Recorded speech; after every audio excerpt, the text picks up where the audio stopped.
53번째 유전자 키 미성숙에서 과다함으로 인식이 확장될 때 가슴이 열립니다.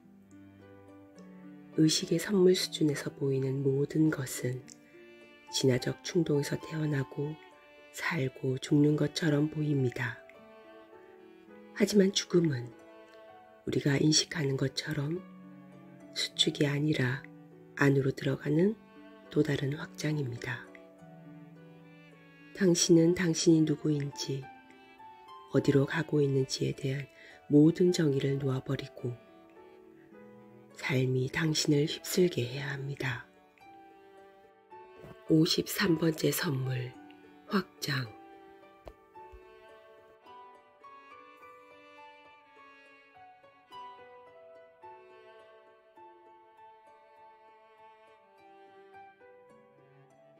안녕하세요. 오늘은 53번 유전자 키 4번 라인의 날입니다. 저는 자유입니다. 53번을 며칠을 두고 읽으면서 가장 먼저 떠오른 우화가 하나 있었습니다. 맹인 모상, 즉 장님 코끼리 만지기 우화입니다. 커다란 코끼리를 만진 장님들은 자신들이 만져 알게 된 코끼리가 전부인 것처럼 설명을 했다는 우화죠. 다들 한 번쯤은 들어보셨을 겁니다. 자신이 아는 것만큼 보인다는 우화이긴 하지만 딱 바로 53번을 이야기하고 있다는 생각이 들었습니다. 미묘한 두려움은 전체를 보지 못하게 합니다. 바로 53번 그림자 미성숙이 두려움에 갇혀 행동하고 생각하도록 하는 것처럼 말입니다. 그 이상 더 넓은 맥락, 전체가 있다는 것을 아예 인식조차 할 수 없죠.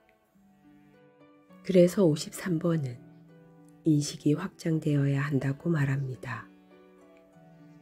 저는 5년 전 서울 생활을 모두 접고 파주로 이사를 했습니다.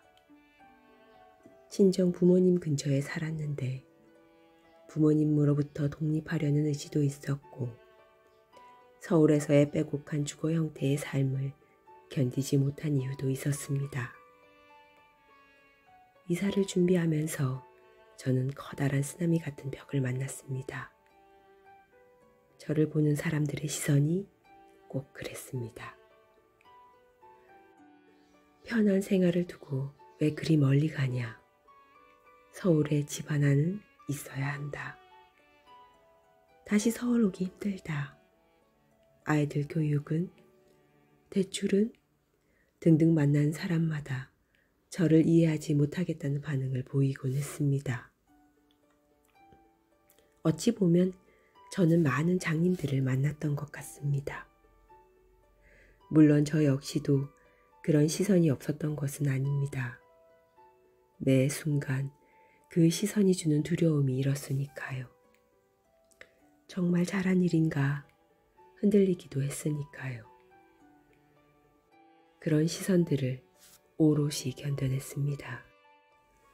시선들을 견디고 받아들이는 그런 과정들에서 그만큼 저는 더 확장되어 갔습니다. 반면 신기한 경험도 했습니다. 이사를 결심했던 순간부터 2년이란 시간이 지나고 나서야 이사를 하게 됐는데 이사를 결심했던 그 시기에 지어졌던 집은 제가 올 때까지 아무도 주인을 들이지 않았습니다. 거기다 제가 관심을 가졌던 집들 모두 지금의 집을 지은 건축사가 설계했다는 점도 놀라웠습니다. 지금 이사한 집은 저를 기다리고 있었던 것 같습니다. 참 알 수 없는 것들 투성이입니다. 그러고 보면 이사를 한 이후 저는 분명 확장되었지만 딱 거기까지입니다. 그 이후의 일들은 여전히 장님입니다. 그래서 저는 다만 가슴의 길을 가도록 그저 삶에 휩쓸릴 뿐입니다. 시간이 흐르고 겪어내다 보면 분명 확장이 일어난다는 것을 아니까요. 지금 일어나는 모든 것들은 커다란 맥락 속 어느 작은 일부분일 테니까요. 지금도 저를 비롯한 모든 사람들이 삶이란 커다란 소용돌이 맥락 속 어디에 위치하고 있겠죠. 어차피 장님이라면 이것저것 따지지 말고 가슴의 길을 묵묵히 따라가라. 그리 제안하고 싶습니다. 비록 흔들릴지라도 사랑합니다.